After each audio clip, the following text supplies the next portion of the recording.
Welcome to the Regen Brands podcast. This is a place for brands, retailers, investors, and other food system stakeholders to learn about the consumer brands supporting regenerative agriculture and how they're changing the world. This is your host, Kyle, joined by my co-host, AC, who's going to take us into the episode.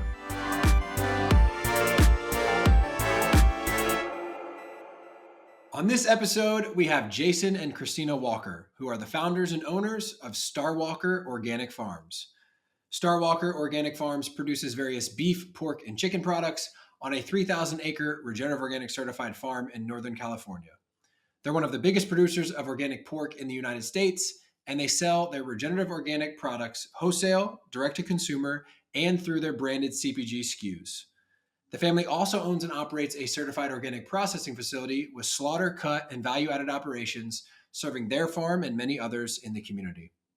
In this episode, Jason and Kristina give us the lowdown on how they're producing the world's first regenerative organic certified pork. They educate us on how essential processing is in building market access for regenerative farmers, and they share the inside scoop on what is coming from their family of operations in the future.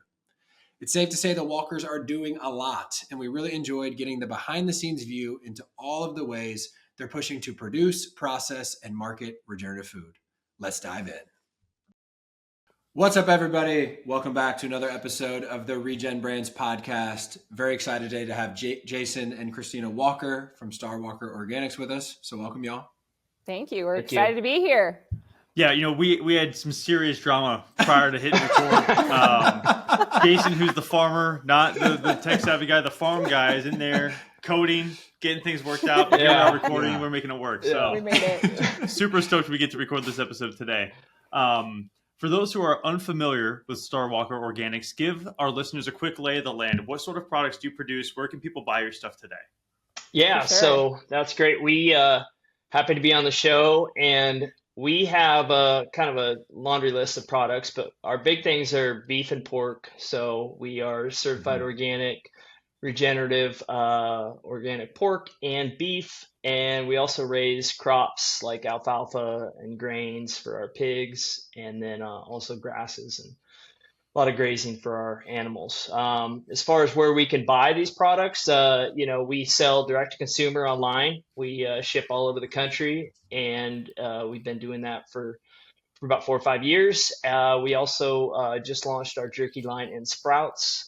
And so I think we're at 400 stores. Kristina would know that for sure. We also we have some local places that we sell to, and we also deliver locally as well too. We have a delivery van, and it takes Nice. meat and products all over the counties. Amazing. Love it. Do you all, I mean, this is a tough question, but do you two have a favorite specific product? Like one product? If you had to choose one product you had to eat for the rest of your life, what would it be? Bacon. Bacon. I thought that could be a process, Easy but no. choice. No, Super simple. no, it's a must. I mean, I always tease people how much bacon we eat a week at our house, and Oh, yeah. I think most people would probably think that was crazy. But when you raise the pigs and you know where it comes from, you just eat the heck out of it. Mm-hmm. I mean, Jason earlier said that he only eats one meal a day, and now we all know that that's just bacon. Yeah, just bacon. That's his diet. Well, I mean, you guys are the first rock pork, I think, in the world. Yeah. And so we're definitely excited to learn more about that. And I think pork is an animal and or product that is like the epitome of how degenerative our food system has become. So the fact that you guys are doing it in the exact opposite way is something we want to definitely unpack. But before we go there, give us some background on y'all. Jason, I think you're third, fourth, fifth generation. Like, give us some background on the family, the farm, y'all's relationship, and how this whole thing kind of came together. Yeah, so we're a third generation farm.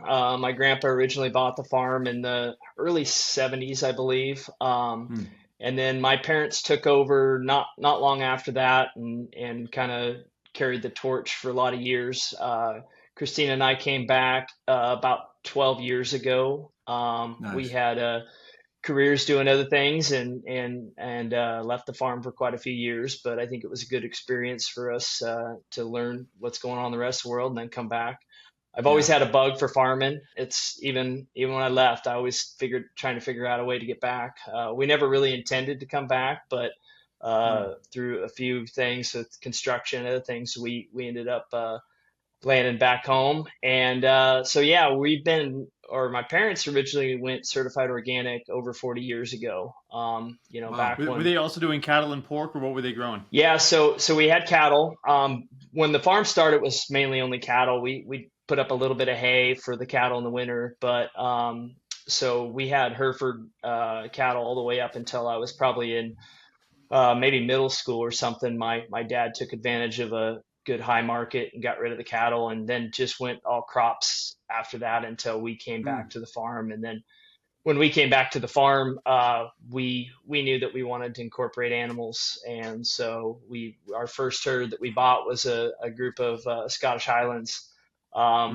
We have a thing of wanting to be different. I don't know what it is, but everybody around us is Angus and a few little Herefords here and there, and we thought, well, we'll be a little different. We'll get these shaggy longhorned animals that don't quite grow as fast and probably don't make us quite as much money, but we love them.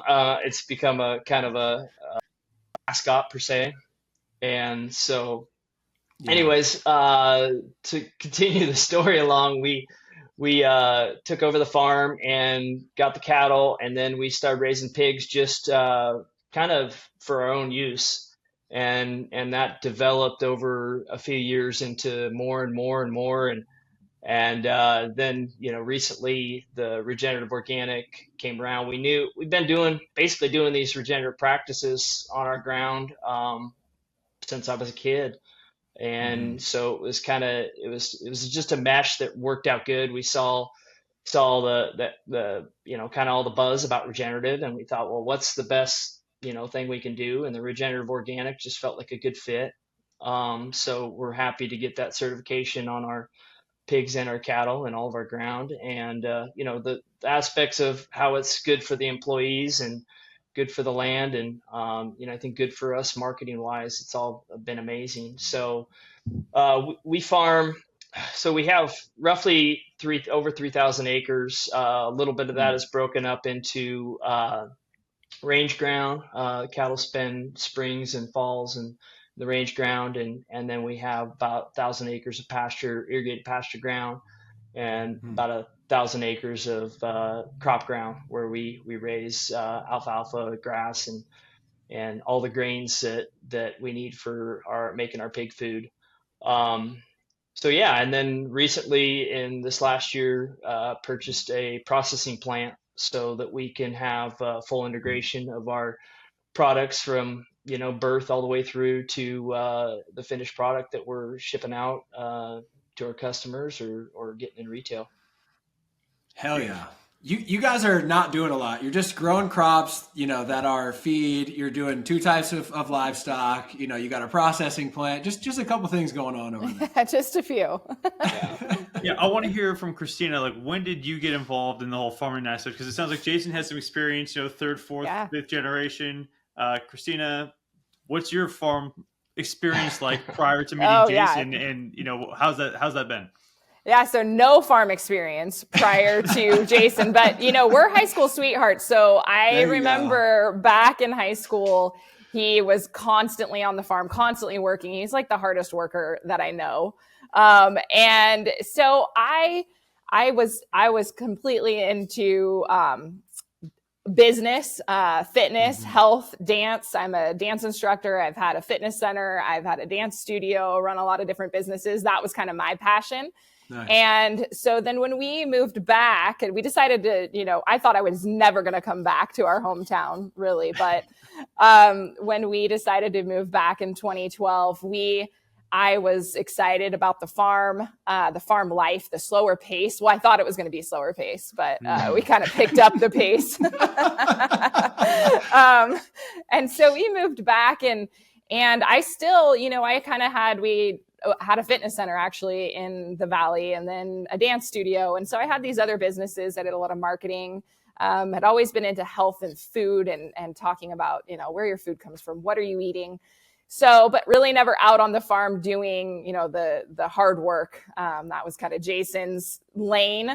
But then, in 2020, I decided, obviously, to close down my studio and said, let me put all my efforts into this. I think we can launch, do a little bit more and get our direct-to-consumer program going and get some products out there in the market.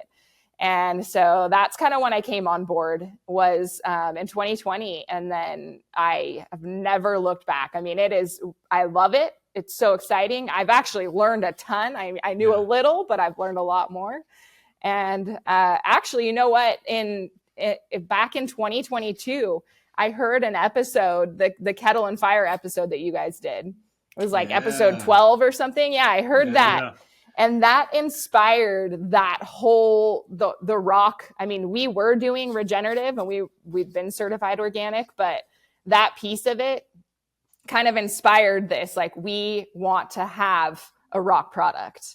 So that was kind of our initial, let's go big with a rock product. So yeah. That is like, I got such like the warm fuzzies right now. Not just because obviously Kettle and Fire is the brand I work for, but to know that an episode that we did inspired the first rock certified pork in the world. Like, that is so cool. So really appreciate that share. And good on you for taking up the challenge. And like, we want to get into some of that. So let's just go there now. Like, what was it like going from, organic, and it sounds like you had already established a lot of these regenerative principles, but not yet certified. So what was that transition like? And what were some of the hardest parts, and what were some of the biggest learnings from you all? I think the biggest learning we had is, kind of even what most people don't realize is, it's hard to raise pigs outdoors, and to meet all the standards, not only the organic standards, but the regenerative standards. We're also GAP 4, which is hard to achieve, both on our cattle and our pigs. And so, figuring that all out, the logistics, trying to deal with raising pigs outdoors and the elements. And I think that was probably, a little hesitation at first, I'll be honest, because, I knew it was going to be hard to do that with the pigs, but we've been doing great, and the cattle were easy. I'm going to be honest. The cattle, it's like you feed them, you put them on pasture, they're happy-go-lucky. But pigs, trying to keep that operation cruising has been fun. We're up to, right now we have about 250 sows, and we're going to produce 4,000 plus finished pigs a year. And so just figuring out the logistics and the operation of how that's going to look has been pretty intense. But, we love it. I mean, we've got some great employees, and the whole rock aspect of it has been great. They've been really good to work with, and they understand the challenges that we are facing, and they've been amazing to work with. So we got 4,000 pigs a year, on pasture, just rotating around up there. I mean, that's what's going on. Yeah, there's a lot of pigs. Wow. 4,000 pigs. It's hard to imagine what that looks like. When we knew that we were going to grow that big, it was like, okay, we had an idea, but now we see it. Yeah. We've had John and Holly on from Singing Pastures, and they kind of educated us on, like, I guess the word I would use would be like mischievous. Like, pigs are just like a little mischievous. And so I just can't imagine you trying to wrangle that many of them, and rotate them and do that in a regenerative fashion. So we need to get up there for some content to witness 100%. That, it sounds like. Yeah. And most people forget, pigs like to root and they like to rub, and, so fences, get destroyed, and fields kind of get messed up. But, I think the joy of looking out there and seeing them frolicking on hillsides and pastures and digging it. Sometimes they dig a big hole and you can't even see half the pig. It's just down in the ground. And they're just having the time of their lives. So, it's kind of an interesting thing to, know that you're doing good to the soil, but you're also beating it up a little bit with the pigs, and it's kind of fun. Yeah. Good natural disturbance is what we would call it, right? Right. Well, I want to really hone in on the pig conversation here, because I've talked to some folks in the regenerative space, and they will sometimes say, there's no way you can regeneratively raise a pig. You know, and that's like not uncommon in this scene. And I think that idea is kind of insane because if it's an animal that lives on this planet, there is a natural ecosystem for it and it can have an ecosystem purpose and function. So let's get into some of the details. Like, what is it that you're doing differently that nobody else is doing that makes your pigs regenerative, and what sort of potential benefits come from or are bestowed onto the ecosystem because you have those pigs doing what they're doing? Yeah, bestowed was a weird word. I love when pigs are bestowing. That's a hell of a noun verb combo. Yeah. Only on this podcast. Well, a few cool things that we're doing, you know, so all of our crops that we raise here we make into pig feed. So we've got regenerative. So, I mean, we're doing good things on the land for where we're growing our peas and our wheat and, you know, all of our crops. So we got the regenerative aspect going there, and then that gets made into pig feed, and then we feed the pigs. You know, a lot of people, there's a misconception that you can just throw a pig out there on a pasture and have a pig. Well, you could do that. The pig would survive. You wouldn't ever make any money because it would take years to get it to weight, and just the bacon wouldn't taste very good. There wouldn't be very much of it. You know, and pigs are just made to eat grains, and they love to forage. They love to eat grasses. I mean, don't get me wrong, that they'll spend all day out in the field rooting around and eating stuff. But, you know, in order to get gains and stuff. So the great part is that we can use our own grains off of our fields that are all regenerative. As far as the pigs go, you know, we try to move them around. You know, we give them hillsides they can go rummage in the brush and you know, pick around for roots and whatever else pigs like to eat. But yeah, I mean, it's a challenge. Obviously, the regenerative aspect of it is trying to keep them from making it a muddy mess and having runoff and stuff like that. You know, we had 20 inches of rain the month of December, you know, which is unusual for us. Wow. And, you know, there was lots of spots where I'm like, okay, this doesn't look like a beautiful regenerative scene, but, you know, the pigs are still having fun. And so, you know, trying to keep pigs from destroying the ground and stuff is a constant challenge. But, you know, when you get them moved and get them out on a nice big, you know, chunk of ground and they can frolic and be happy. And then we go back and plant some grains or some cover crops on places that they've been, and, you know, that all the manure and, you know, everything, pig feed, everything that gets scattered around while they're there, you know, that's just helping build the soil profile and, you know, create some good soil life. Mm-hmm. So you got to bring them food and water though, too, wherever they're going, right, Jason? And that's just, there's like a big trough kind of deal. Like, I'm assuming that's kind of labor intensive and hard at times. Yeah, most of the time we try to set up permanent water troughs. So we have insulated waters, and we put them on concrete pads, and so then they can come to them year round. In certain situations we just gotta, you know, use a hose and let it drip a little bit. But yeah, we gotta constantly be moving feeders around depending on which paddock they're in, and you know, kind of trying to move the feeders around so they get different impact in different areas. And so, I mean, it's a little bit of a moving a lot of pieces around, but, you know, it's still, you know, what we feel like is good for the soil, good for the ground, and obviously good for the animal. Right. I've got to ask, like, you're painting this beautiful picture in my mind of like how this all works. And, you know, you see these videos of like, you know, people herding cattle or like the dogs herding sheep. Like, how do you move pigs? Like, what do you use to move them where you want them to go? That is a great question, because moving pigs is not easy. You know, I always say it's like herding cats, and, you know, I'm sure people have heard that saying all the time, but they're smart. But like 250-pound cats, right? Or exactly. Like what, 300-400 pound cats? Yeah. Well, yeah, especially the sows. You know, and we've got ornery sows. You know, and you start messing with their piglets, and the piglet squeals, and that sow will, you know, turn unhappy real quick. But, you know, we kind of develop, you know, scenarios, and we kind of try to create some funnels and some alleyways and get them from spot to spot. But most of the time they're curious enough to where you open a gate and eventually they're all going to be heading that direction. And when that one goes, the rest of them will follow pretty easy. So, you know, usually it's the smaller guys that are a little bit more, you know, they're not really sure which direction to go, but they get a little older, they get smart, and they get savvy, and they kind of understand what's going on. Okay.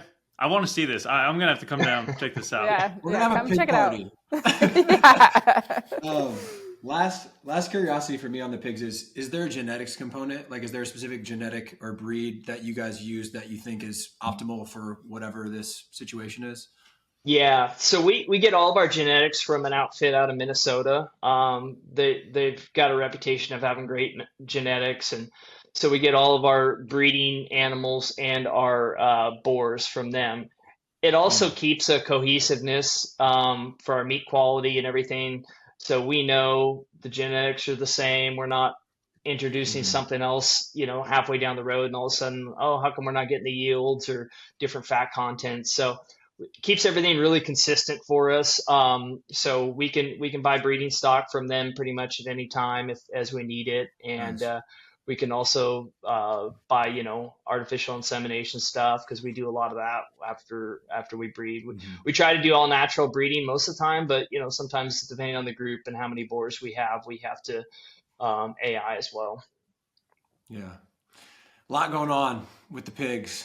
Um, the genetics question also triggered, like, I want to go back to the cattle. Like, other than that breed just being incredibly cute and having beautiful feathery hair that Christina can use for marketing content, was there any other like business reason for that decision? And had you found like any other differentiation other than just it's obviously the coolest kind of type of cow there is from a aesthetic perspective? Yeah, well, full disclosure, that's how it started, and we still have a huge Highland herd. We started off with 20 or so breeding animals, and I think we're up to close to 100 breeding animals Mm, now. But we have now we have Angus, and we've gotcha. we've Okay. developed two different markets for depending on which animals. So the downside about the Highlands is, they take about 3 years to Mm, fully finish out. They just grow a little slower, but I tell you what, though, you get to that 3 years, and I mean, it's the best quality meat that you can buy. I mean, I like to tell people it's similar to buffalo, just really deep, dark, rich meat, and mm, they carry a heavy coat, so they don't have to carry as much fat, so it's pretty lean, but it just tastes amazing. So I mean, right now we have a upper tier that we sell that Highland for, the Highland beef for, and then everything mhm. else is Angus. We just, in order to meet the demand, we had to kind of differentiate and kind of have some more options. I can get Angus animals to finish out in 2 years, so it speeds up the Yeah. timeline a little bit on some of the markets and stuff we do. But which the Angus is still, grass fed, grass finished. I mean, it's still beautiful stuff, but the Highlands definitely a step above. But besides for them being really cute, I mean, they're a pain in the butt to get through. Working them in the corrals. They got big horns, but they're great Yeah. moms. I mean, we never have issues as far as Mhm. with any calves or anything like that. So I mean, there's so many benefits to them, but I think right now it's definitely Christina on the marketing side is a big plus. We love them. We love them. I believe it. It wouldn't be a podcast episode if I didn't talk about a book. And I've talked about this book so many times. I feel like everybody's practically read it by now if you listen to the episodes. But this book is called The Dorito Effect, and the book opens with the story of this woman who's trying to make this dish that for her husband the same way his mom used to, and it's Mm. this chicken dish. And every time she does it, she gets it wrong. And he's like, no, it's not the same. It's not the same. It's not the same. And she eventually finds that she bought an older chicken from some guy who had an heirloom breed, and it was a slow growth chicken. And that was the flavor difference that made the husband finally be like, oh my gosh, this is the same. So Yeah. to your point, like that 3 year growth curve, Yep. it will have a difference, and it makes me really want to try it. And I eat a ton of bison. So the fact that you're like comparing it to bison is like, yes, like I need to try this. Yeah, So it sounds yeah. fantastic, and yeah, it does seem to demand a premium. Yeah. And I'm curious on the website. I'm really asking this for myself. There doesn't seem to be a lot of like cut options for the Highland. It's only like the Exactly. big boxes. I can't just go and buy one steak. Is that Yeah. correct? I know. We decided not to do the Highland again because it's so limited. We have a limited amount per Mm. year. So we decided to do boxes. It is kind of that higher end, and not the cuts. And the thing is too, when we're shipping direct to consumer, we have a, kind of a minimum of what people need to order anyway. So we put Right. together Mm-hmm. some good boxes in that Scottish Highland, but yeah, you Can't just order one steak. I'll just have to make the investment, go big and, have some friends over and have a good time. Yep. Okay. I have a super operations process nerd question. Is there significant challenges in processing that animal because of the different fur? What's it called? Is it called hair, fur? What coat? Yeah. I mean, well, as far as limitations with the the hair, fur, whatever we want to call it, there's not really limitations there. The limitations are the horns. At our facility, I mean, everything's set up to have pretty much a non-horned animal cruise through there. So getting them through there and meeting all the USDA standards and certified humane standards, it takes time. They get through there. It's amazing what they can do with their horns. I mean, we have 3-foot wide horns that are going through a narrow chute, and they just move their head slowly. And if they gets caught, they back up a little bit and they turn it a different direction. And it's amazing to see. And they're super gentle. A lot of people would expect or think that maybe, but you can pretty much just help them along if you need to. And they're in the corrals. You don't feel like they're going to jump or attack you or anything like that. So I think it's just their demeanor and everything enables them to get through there, and we can still harvest them in a nice, humane way. Mm-hmm. Got it. AC, you go ahead. No, you're good. Go ahead. I think we might have been going the same direction. This brings up the opportunity to talk about the processing facility. And I think it sounds like this was a recent acquisition for you all. So let's first talk about what you were doing prior, why it was so important to you to end up owning your own facility, and what that means for the future of the company. Yeah, I'm gonna jump in there because we were back in 2021. We launched our first jerky product, and our jerky product was not organic. Now here we have organic meat, and we were so excited to have an organic product out on the market that was packaged. We had our meat that we were selling direct to consumer, but we really wanted something even more. We wanted to add value. So we launched this jerky, and we could not find a processing plant. We could not find a co-packer. We could not find anything that would label this jerky organic anywhere. We were going all over the place. We were going into Nevada, states all surrounding us. And we couldn't find it. So we had I just want to pause it real quick, because maybe some consumers might not know this, but you can raise the meat organic, but if the processing facility does not have organic certification, the end product will not have an organic certification. Correct? Exactly. That is correct. Right. Yes. The processing facility has to be. So you have to have the processing facility where you're getting the animal harvested and processed, as well as the co-packer. If you're going to have a co-packer, whoever's doing that value add piece of it also has to be certified organic to have that label on your package. And so we were frustrated, but we went ahead and launched our jerky, and it didn't say organic on it. So, even though it was made with organic beef, and we were doing pork at the time too, so pork jerky and beef jerky. And that was frustrating. And we knew at that point that we had to figure out something with a processing plant. On top of that, we were also going all over just to get our animals processed as well. We were driving, 4 to 7 hours trying to get our animals processed. Wow. And we went to, I would say, 3 to 5 different locations.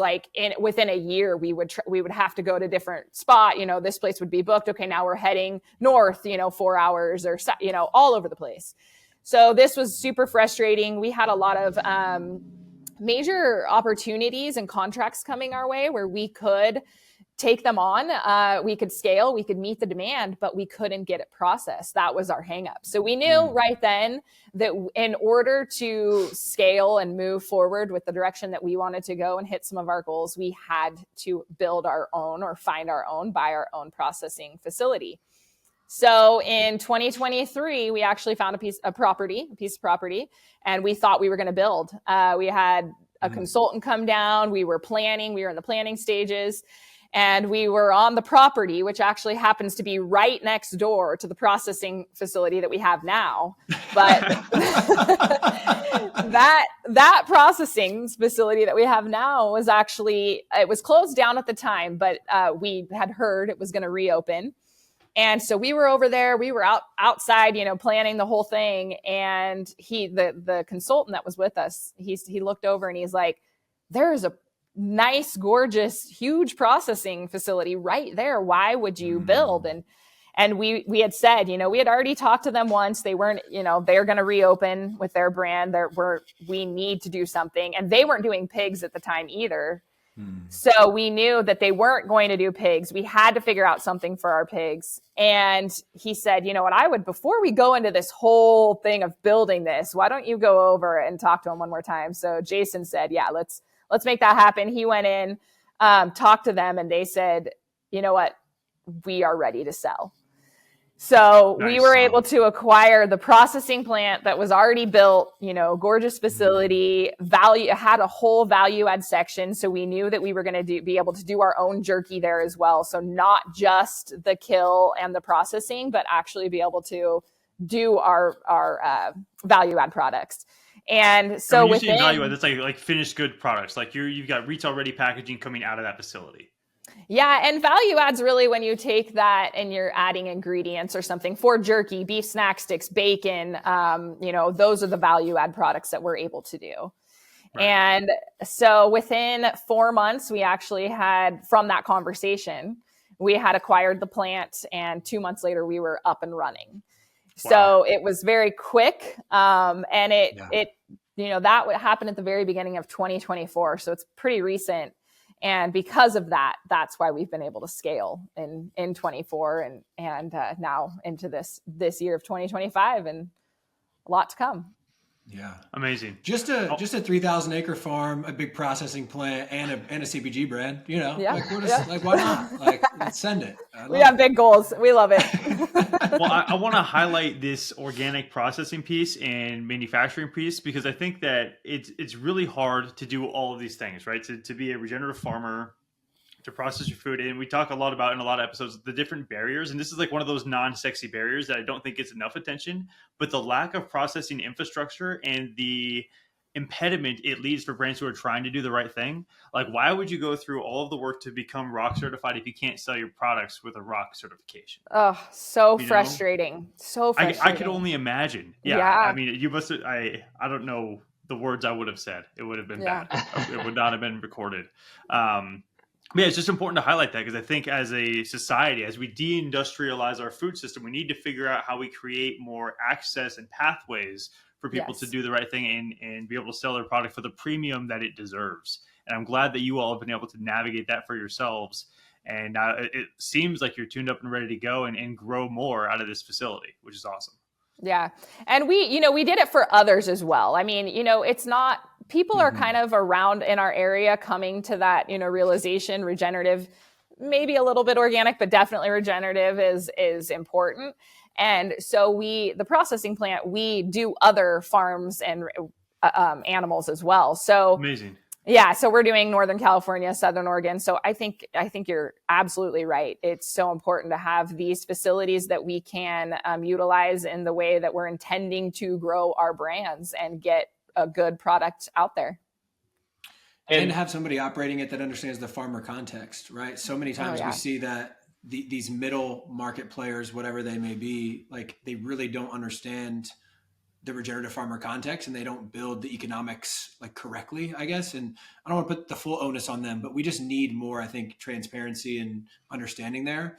But yeah, I cut you off, Jason. What were you going to add in there? Oh, I was just going to mention how nice it is for the animal wise. I mean, we're literally driving 20, 30 minutes from the farm to the processing facility, and I've shipped cattle before that have had to go, 6 hours to get, or more to get to the processing facility. And so, I mean, I just think about the welfare of the animals. I mean, we all know perfect scenario would be farm, but this is probably the next best thing. We're less than 30 minutes away from it. And so I think it's got a lot of wins, and plus, like Kristina mentioned too, it's great for the community as a whole too, to be able to have that local access to processing.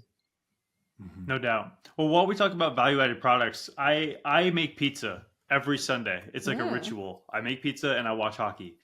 And I have yet to find a pasture-raised pepperoni like pork pepperoni. Ooh. So I'm just planting Okay. the seed. If you all want to take up the challenge, I will be a very loyal customer every single week buying a pack of pepperoni. So just throwing it out there. I'll have to admit we have a laundry list of those sorts of things that we're that are hopefully coming. that are coming. It's almost tough at sometimes to like the opportunities are endless, and especially with meat, there's just so many cool things out there that we want to obviously have our brand on or at least be part of, at least our meat in them. And so anyways, we've got some cool things in the works that are going to be happening here this year, and so a lot of things will be rolled out. Well, AC, you go ahead. Yeah, no, it's a great segue, and I think y'all have had a lot of different things historically, and you have a lot of options in what you do like moving forward. So this is going to be a dense question, but could you like take us through by channel what the market outlets for these products has historically looked like and what you are building towards in the future? Like historically on the wholesale side, it was this, and then we did D2C, and now we're kind of doing like branded retail stuff that's going to be, in retailers like Sprouts, right? Like break that down, what that evolution has looked like and where you're going in the future. And then we can dive in specifically to kind of like growth strategy in each one of those maybe. For sure. Yeah. So, it started off with that, we were selling wholes and halves, that's really what it started off with, just, wholes and halves kind of.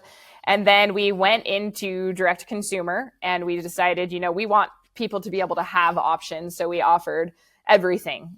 We have so many SKUs on our website and all the cuts, beef and pork. So, and then obviously from there, it is just that D2C, all of those products. We knew we wanted to add value. So that's when, the jerky came in. And then it was getting into retail and a little bit, we talked about private labeling, doing some private labeling too. And we had a big pork contract that came in for deli meat for ham.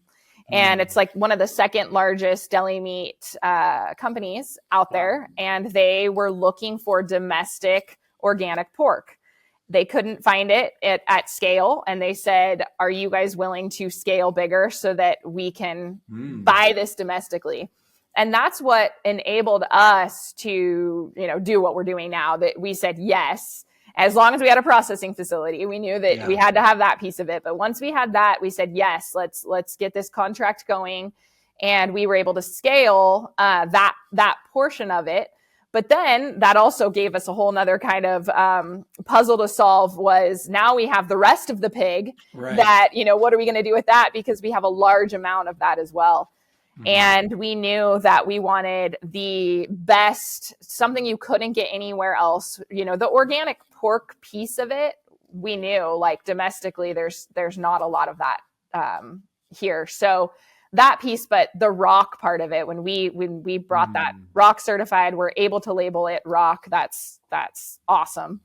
So that piece of it. And then we have a lot of products that we're doing from there. So our bacon, we're going into retail. We're doing a few fresh programs, and then also just packaged programs as well into retail. And a lot of the retailers, we're in about 10 retailers right now that have our jerky, but with the pork and the beef, we're actually moving into some of those retailers with our beef and pork. Now, the cool thing is that because we are so different, we're in this kind of area right now where we get to really make some decisions of where we want to be, because we have a lot of restaurants coming to us. We have retailers coming to us.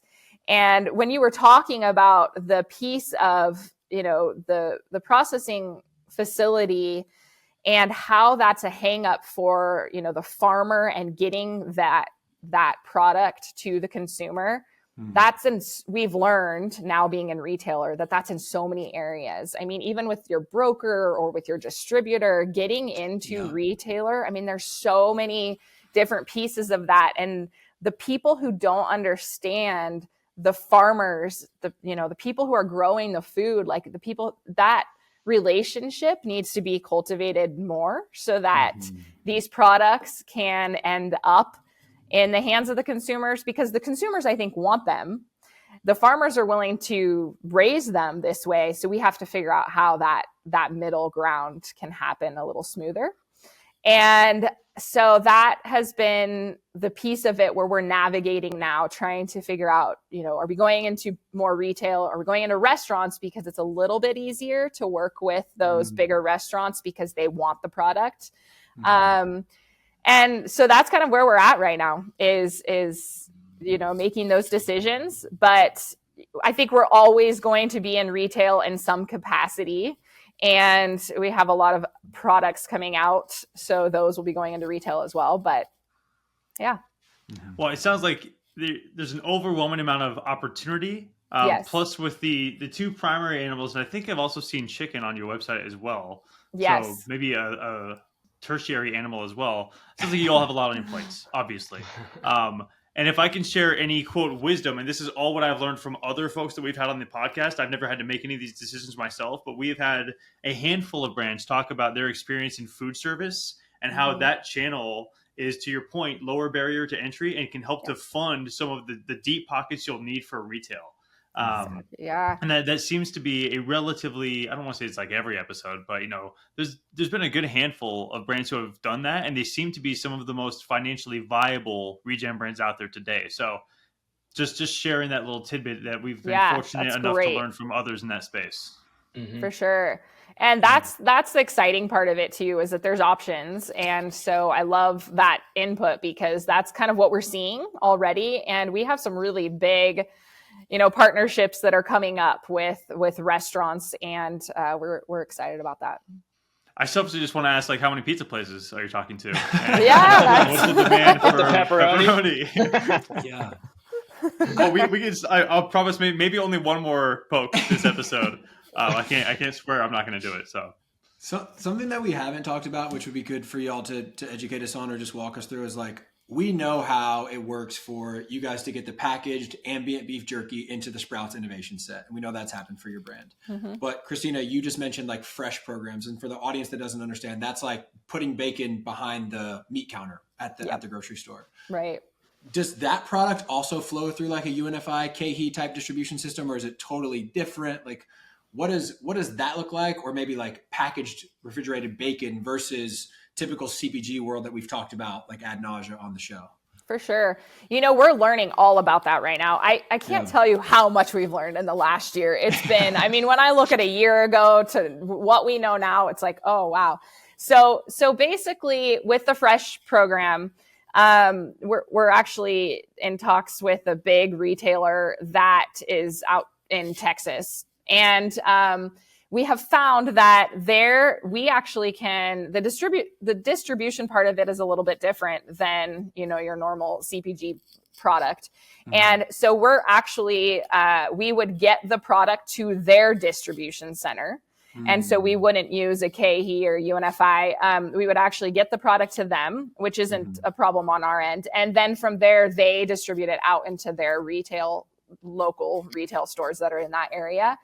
And that Fresh program is where then, the meat goes behind the counter. Now, one challenge that we just came across, we didn't know before, is because we're organic, if the retailer does not already have an organic protocol for a Fresh program, that also provides challenges. Gosh. Yeah, because you're talking about now having the conventional meat, fresh meat behind the counter, as well as the organic. And that has brought up a few issues that we have talked through, and we are looking at trying to figure out. But in that case, there's been some times where they've just said, we just need it in a package. So then it'd still be a Fresh program, but it would be packaged. So the bacon would already come packaged. They wouldn't be, or the meat, the beef would be packaged already from our facility, fresh to their facility. And additional question on that sort of Fresh channel, is that a branded play? Can it be a branded play? Because in my mind, I think that it's one of the, I hate the lack of transparency there. It's oh, hey, you're just buying ground beef. You don't know who it's from. You don't know where it came from. You don't know what maybe it's gap this or gap that. But can you have branded Fresh in those sorts of channels? Yes. Yeah, definitely. And actually the retailer that we're working with, they would like to have that brand, that story. Amazing. They want us to come into the store, tell that story to the customers. So that's a very, exciting part of it too. So I'm glad that we're able to do that. Nice. Love to hear that. Yeah. We've said it a couple of times on the podcast. Y'all are doing a lot. This takes a lot of capital and support. Like, what has that journey been like? And, how are you doing all of this, I guess? Well, who's your rich uncle is really the question. Yeah, really. We wish we had one. That would be helpful. There's times where that would be very helpful. So yeah, it's definitely been a journey.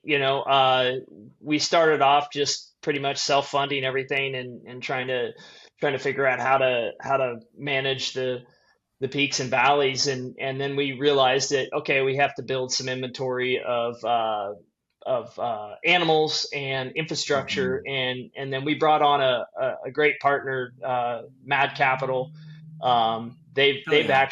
They've helped us greatly in acquiring, giving some funding to acquire some animals and to get some breeding stock, and so that's been a big boost.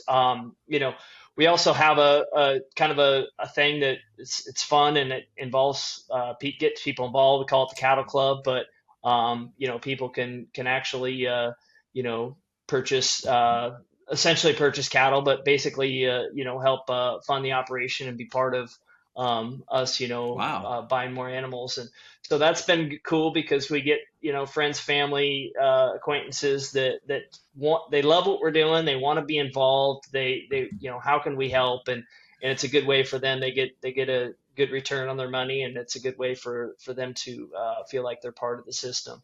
But I think one of the downfalls of farming in general, but really CPG and regenerative and organic, we're definitely pushing a direction that mainstream isn't necessarily going.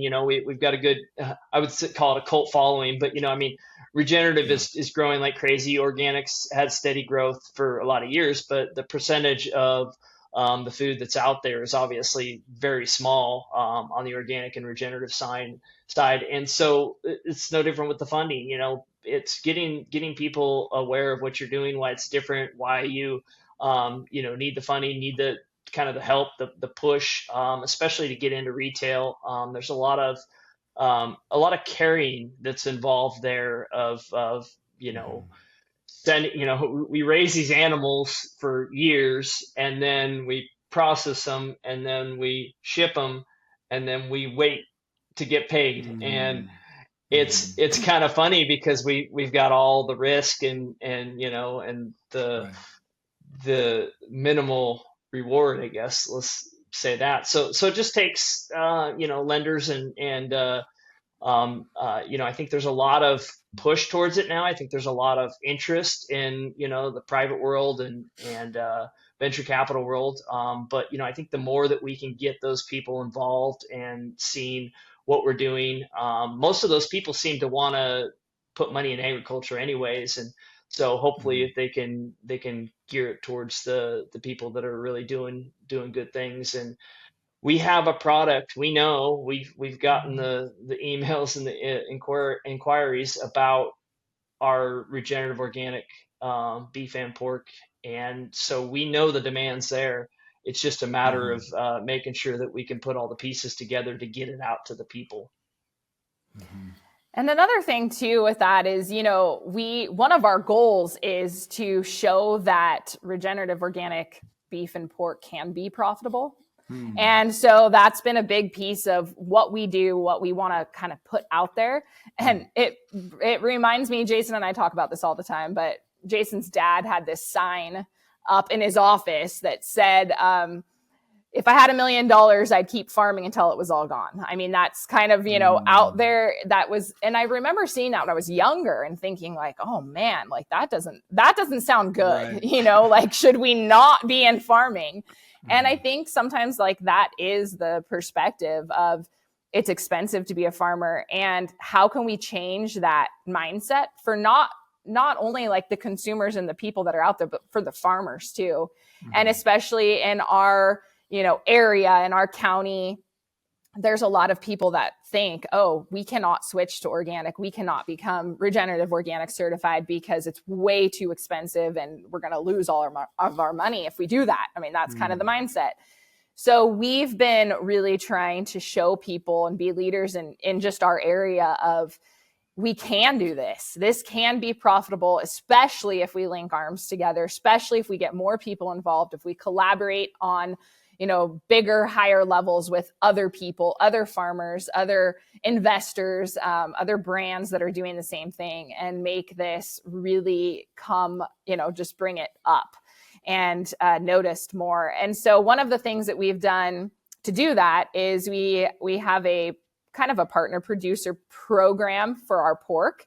Nice. And because we have these larger contracts for rock pork or organic pork, which we can talk about more. But, the thing is we can actually go ahead and get these other farmers involved that maybe wouldn't have done it before and give them the blueprint. Here's what we did. Here's how we, from all the way from buying your sow, buying your breeding herd, to raising them all the way through. Hey, we'll give you a contract at the end of that time. When your pig is ready to sell, we'll buy that pig from you because we have these contracts and we can put it into our contracts. And so it's kind of just a win-win situation. We're holding their hand saying, hey, we've done it and we'll do it with you. So that's what we're doing right now on the pork side. And we have had people interested. People are starting to become partner producers with us in our area. And that's kind of one of the ways that we're trying to change the mindset a little bit. And hopefully that will grow. There's a lot to unpack with everything you two just shared. And I think it's all super, super important. First and foremost, Jason, really appreciate you shedding light on the funding difficulties. And, obviously we talked to a lot of startup brands, and raising money for a brand is we talk about it a lot, but to do it with processing and farming and a brand all at the same time, I can only imagine what that must be like. So really appreciate that share. And you're spot on. And you missed one critical detail. The first time you ship product to retail, it's free. You don't even get paid for that. Then you have to wait to get paid.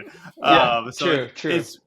It's really brutal. And I can only imagine that, raising these animals and then having to go through the entire part of, I'm losing my train of thought here, but producing life from cycle. 0 to 100 instead of just 50 to 100, it must be really difficult to deal with that.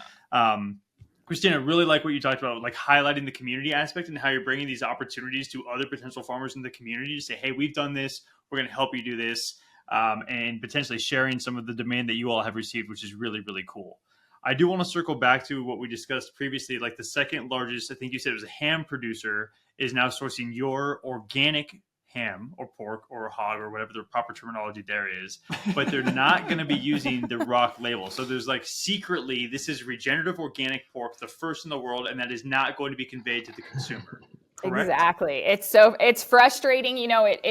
It's kind of this thing where it propelled us to be able to do this. So we're excited and we're grateful for that, right? Mm-hmm. But they're not going to be using the rock label. So it's just the organic pork that they wanted.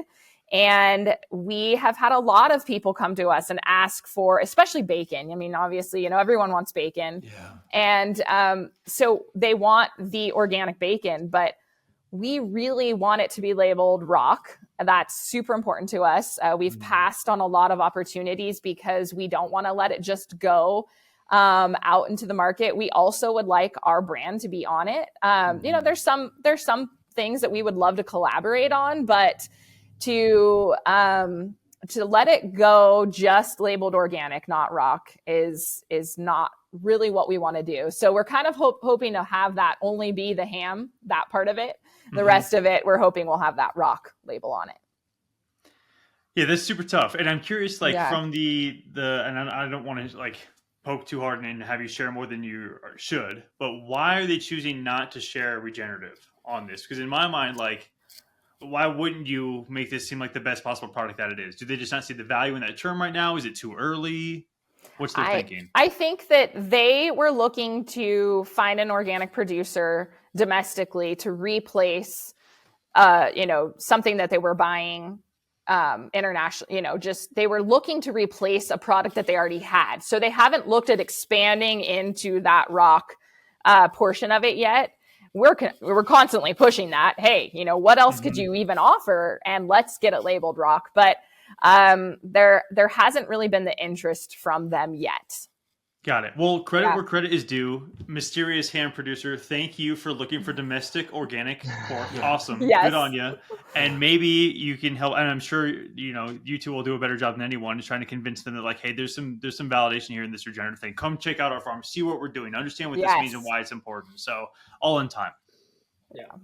Yeah. We're always inviting anybody who comes and, wants to buy our products, or we're saying, come and look and see what we're doing. I mean, that's the key piece of it right there. The more people that we can get, on the farm to check out any regenerative farm and what they're doing, it's really eye-opening.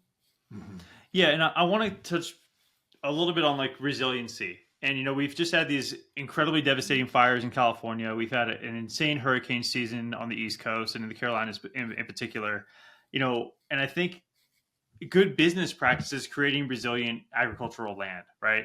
And implementing these regenerative practices is theoretically supposed to be helping with this sort of stuff. And Jason, you talked before about, 20 inches of rain. And I'm curious, how does your land hold up against that type of like a weather event versus some of the land around you? Have you all noticed any significant differences in how you can tolerate weather systems like that versus everyone else? Yeah, I mean, especially on my cattle ground, any of my irrigated pastures, it's amazing how much water storage they can take. Sometimes you don't even notice it. Wow. You get 20 inches of rain and there's no puddles out there still. Whereas, you got neighboring fields that are, maybe more monocropped or something like that, and you can see the runoff happening. So I see that a lot. I don't think we're not in a heavy corn or soy or even a heavy tillage area. It's a lot of more permanent crops like alfalfa and pasture and stuff like that. So we don't see terrible things like I know happen in the Midwest. But I think the benefit of running animals on your land it's obvious and everybody knows it. I think there's just a few people that are maybe just, they can't quite wrap their head around of intensive grazing or moving their animals more often or kind of just leaving a lot of extra, overburden and stuff when you're grazing, because that all helps with the soil, helps with the, microzoa and everything in the soil, just creating this ecosystem. And so I think slowly people, even neighbors, they look over the fence, what are you doing? Every time I do a cover crop or every time, we do something that's a little out of the norm of the area, everybody's kind of making notice and keeping tabs. And I see people that, maybe steal some ideas that we've been doing, but I'm more than happy to share all that information. We talked earlier, but it's like we're an open book. We've been to lots of seminars and meetings and stuff, and it's like I'll tell people all the good, the bad, and the ugly of what this is. But ultimately, our goal, especially with the regenerative, is we want this land to be here for generations, and we want to create a good ecosystem in the soil, and I think we're doing that with the animals is really the best way to do it. Well, I'd love to hear that what you're doing is kind of creating a regen curious community, people poking their heads over the fence and like that. You mentioned you wanted this land to be here for generations. So let's talk a little bit about the future. We've been talking about this a lot, but what is next? Are you all hoping to get access to more land? Are you focusing on these different channels? Is it more product innovation? Like, do you have a plan for like what's to come in 2025? What you're hoping to achieve in 2026 that are like hard concrete? Can you share any like new products that will be coming to market soon with us? I'll stop asking more questions because this has gone on for a while, but just tell us what you got planned. Well, we're always looking at expanding. It's kind of, I don't know if we call it an addiction, but I love seeing when stuff comes for sale or for lease. I love seeing the potential.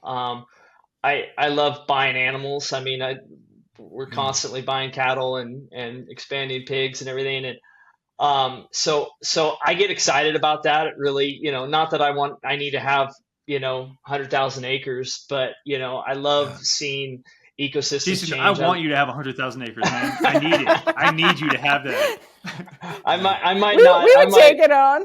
My hair would get even grayer than it already is, but we enjoy it. We've got a great team, and so we're definitely prepared to be able to take on more. But I think expanding not only our livestock and our land operation. I mean, our big thing is obviously expanding our SKUs and expanding what the capabilities that we can pump out of our processing plant. And Kristina and her team on the marketing and distribution side, I mean, they working on this stuff constantly every day and bouncing ideas off of each other. And so, I mean, I'll let her share some more, but I mean, they do an amazing job. It's my job's pretty, not easy, but I just get to be outside all day and grow grass and grow animals. And then she's got to figure out a way to get this out to the world and, really, make this process work. But, she can share some of the stuff we got coming out. Yeah. I mean, always expanding for sure. I mean, I think every night, if we get a chance to get a walk in together, that's what we're talking about. We're talking about what's coming next. And there's a lot of things coming. One of the exciting things it's coming here in the next couple months is we are going to be launching our beef snack sticks and, our pork snack sticks. We are also going to be doing, a fermented version of our beef snack sticks. We're also going to do for all of that. Oh yeah. And, they're going to be labeled rock, which is so exciting. And then we will also be doing an ancestral blend snack stick as well. Nice. So we have, that's kind of right now we're working on the snack stick piece of things. And we were hoping, January, but we're looking at, February, March. We're giving ourselves a little bit more time than that short turnaround on the jerky that we did. So that's kind of the next thing coming. But then after that, we have a lot of products that are, cooking tallow and that'll be labeled rock, all these things that we want to, there's so many options, right? I mean, we have beef and pork and we have so many options. Jason's favorite thing. Well, I'll let you say it, Jason. What's your favorite thing? He's been talking about it for years. And it's coming. I love pork rinds. I love pork cracklings. And there you go. I don't know. It's just such a great snack when you're, out working all day long. And, I usually throw a few bags in my truck. And the thing is there's not an organic option out there, much less a regenerative organic option on that side. And so I'm kind of excited. Our chef right now is kind of working on some preliminary stuff. And, we got to figure out, how we're going to mass produce it and get it out to the world. But I'm hoping we can have something by end of this year on that line too. Hell yeah. Well, we're looking forward to the proliferation of product innovation from Starwalker Organics coming soon. This has been a super fun conversation, y'all. We'll take it home with the final question that we ask everybody. How do we get Regen Brands, to have 50% market share by 2050? How do we do that? Yeah. So, I knew you were going to ask this, and I've been pondering over this, and my biggest thing is really like, how can we get the distributors and the retailers on board and understanding that this, not only do the customers want it, but how do we get them to work or create some sort of infrastructure together? And I know you guys are working on that too, and we're super excited about hearing how that all develops. But, how can we get some cohesiveness between those two things and, ultimately the farmer? I know sometimes there's a processor in the middle, or there's everybody's kind of trying to dip out of the pot. But if we can get them on board and get them, understanding that this is what the customer wants and how they can support the farmers and the people, producing the products, I think that's really the key, because if we don't have those distributors and those retailers on board, it's going to be an uphill battle. I think every Regen brand is willing to take that battle on, but we can definitely move this along a lot quicker with their help. Amen. Yeah. Yeah. I'm trying really hard not to share a personal anecdote on that right now. I'm going through this exact problem, launching a specific Regen SKU with a specific distributor who has red tape that won't allow me to do what I need to do because it's a limited product release. There's only so much supply. Yeah. Right. So to your point, we run into these non-sexy hurdles that make it really difficult to get these very well-intentioned products to market. And if we don't get them to change some policies or some, remove some red tape, it's going to be really, really hard. So I think you're spot on. It's a big call out. Yeah. I mean, we started the podcast to try and get more airtime for this narrative around needing to create market demand, because we felt like that was missing from this whole regenerative conversation, and brands are at the nexus of that. And underpinned this whole conversation was y'all had this one specific brand that gave you this pork contract that really opened a lot of the doors that are now kind of sprouting to all kinds of other good stuff. And the next level of that is these distributors and retailers, where it's like, we can say that they're supporting, air quotes, regenerative as much as we want, but until there's a real economics, in those supporting mechanisms, whatever they are, that are making it all the way back to the people that are actually doing the work on the ground, what are we actually doing? So yeah, exactly. I don't know. There's not an easy fix there, but we'll keep all chipping away at it together, hopefully. Yeah. The more that we can do that. Sorry, go ahead. I cut you off too early. Well, I appreciate everything you guys are doing on your end as far as, with the podcast and some of the things you're starting up. And I think that creating a community, it's not what you know, sometimes it's who you know. And so creating those connections, if we can all work together, we're going to move this needle really quick. Mm-hmm. Amen. No doubt. Yeah. Thank you both for being here. Anybody who's interested in purchasing some product, in particular the Scottish Highland beef and soon coming pastured pepperoni, check out starwalkerorganicfarms.com. Beautiful website. I can't wait to order some food. And again, thank you both for everything that you're doing. Really, really cool stuff. Thank you so much. It was great to be here. And we love everything you guys are doing too. So thank you. Thank you for all your work. Fun conversation. Thanks, y'all. For transcripts, show notes, and more information on this episode, check out our website, regen-brands.com. That is regen-brands.com. You can also check out our YouTube channel, Regen Brands, for all of our episodes with both video and audio. The best way to support our work is to give us a 5-star rating on your favorite podcast platform and subscribe to future episodes on Apple Podcasts, Spotify, and YouTube. You can also subscribe to our newsletter, the Regen Brands Weekly, and follow our Regen Brands LinkedIn page to stay in the know on all the latest news, insights, and perspectives from the world of regenerative CPG. Thanks so much for tuning into the Regen Brands podcast. We hope you learned something new in this episode, and it empowers you to use your voice, your time, your talent, and your dollars to help us build a better and more regenerative food system. Love you guys.